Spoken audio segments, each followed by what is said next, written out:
بسم اللہ الرحمن الرحیم رب یسر ولا تعسر واتمم بالخیر۔ مومنین کرام، شیخ صدوق علیہ الرحمہ کی دو کتابیں ہیں، عیون الاخبار اور الخصال۔ ان دونوں کے اندر انہوں نے ایک روایت نقل کی ہے امام جعفر صادق علیہ السلام سے۔ امام علیہ السلام ارشاد فرماتے ہیں تعلموا من الدیک 5 خصال، فرماتے ہیں کہ مرغ سے 5 عادتیں سیکھو، مرغ سے 5 عادتیں سیکھو۔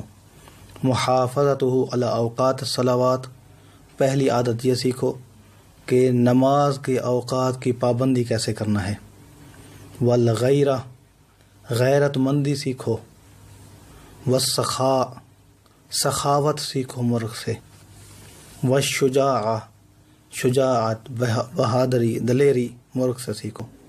وکثرت الطرق، اور قوت باہ کو کس قدر زیادہ استعمال کرنا ہے یہ بھی مرغ سے سیکھو۔